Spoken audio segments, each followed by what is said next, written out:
আসসালামু আলাইকুম। নতুন একটি পর্বে আপনাদের স্বাগতম। আশা করি সবাই ভালো আছেন। আজকে রেসিপিটির সঙ্গেই থাকবেন। আজকে আপনাদের আমি ডাঁটা দিয়ে অনেক মজার একটি রেসিপি করে দেখাবো। আর এটার নাম আমি দিয়েছি ডাঁটার চটচটি। তো এই ডাঁটার চটচটিটা যদি আপনারা তৈরি না করেন তাহলে বুঝতে পারবেন না আর এতটাই মজা। আর রেসিপিটি তো আমি অবশ্যই দেখিয়ে দেব। প্রথমে ডাঁটাগুলোকে ঠিক এভাবে কুচি কুচি করে কেটে নিতে হবে।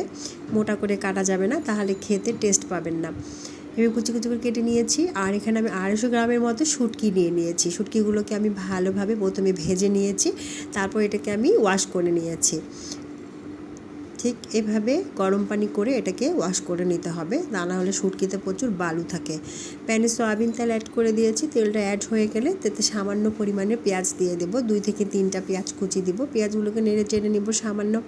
যখন একটু হালকা কালারটা চেঞ্জ হয়ে আসবে লাল লাল, তখন এখানে আমি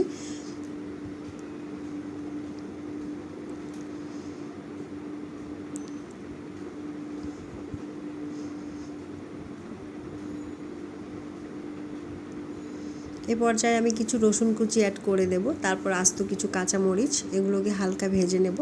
তারপর আমি এখানে অ্যাড করে দেব লবণ। লবণগুলো দিলে পেঁয়াজ আর রসুনগুলো সিদ্ধ হবে, কিন্তু এগুলো বেরেস্তার মতো হবে না। হলুদ গুঁড়ো দিয়ে দেব সামান্য। তারপর দিয়ে দেবো ঝাল মরিচের গুঁড়া, এটা আপনারা আপনাদের মতো করে দিবেন। আর আমি এখানে কোনো মশলা অ্যাড করব না। দিয়ে ও সবগুলো উপকরণকে আবার ভালোভাবে নেড়ে চেড়ে নেব।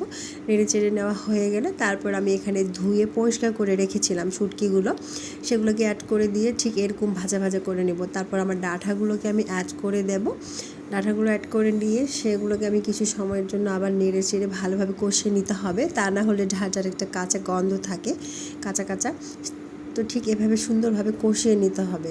ডাঁটাটা যখন একটু কমে আসবে তখন এখানে সামান্য পরিমাণ পানি অ্যাড করে দিতে হবে। তো এই পর্যায়ে আপনাদের কাছে আমার একটাই অনুরোধ, যারা ইউটিউব চ্যানেল থেকে দেখছেন অবশ্যই আমার চ্যানেলটি সাবস্ক্রাইব করে পাশে থাকবেন। আর যারা ফেসবুক পেজ থেকে দেখবেন অবশ্যই পেজটি ফলো করবেন, আরও নতুন নতুন মজার মজার ভিডিও তাহলে পেয়ে যাবেন। তো এই দেখুন ভালোভাবে এইভাবে কষিয়ে নিয়েছি। এখন আমি এই পর্যায়ে কিছু পানি অ্যাড করে দেবো, প্রায় আধা কাপের মতো পানি অ্যাড করে দেওয়ার পর এটাকে আমি ঢেকে দেবো। যেহেতু এটা আমি একেবারে চটচড়ি করে ফেলবো, তাই আমি পানিটা বেশি দিব না। এই দেখুন ঠিক এমন হবে, মাখো মাখো। তো কেমন লাগলো রেসিপিটি? যদি ভালো লেগে থাকে অবশ্যই একটা লাইক দিবেন, কমেন্ট করে জানাবেন। আমরা নতুন, আমাদেরকে একটু উৎসাহ দেবেন, তাহলে কাজ করার গতিটা আরও ভালো থাকবে। তো সবাই ভালো থাকেন। আর রেসিপিটি কেমন হলো অবশ্যই কমেন্ট বক্সে জানাবেন। আর আপনারাও ট্রাই করে দেখবেন, ভীষণ মজা খেতে গরম ভাতের সাথে। এই রেসিপিটি যেদিন তৈরি করবেন সেদিন আর কোনো কিছুই লাগবে না, এত মজার একটি রেসিপি এটি। এটা বর্তমানে গ্রীষ্মকাল, এখন প্রচুর ডাঁটা পাওয়া যাচ্ছে অ্যাভেলেবেল। এভাবে তৈরি করে খাইতে পারেন, অনেক মজা। তো ভালো থাকবেন সবাই, আল্লাহ হাফেজ।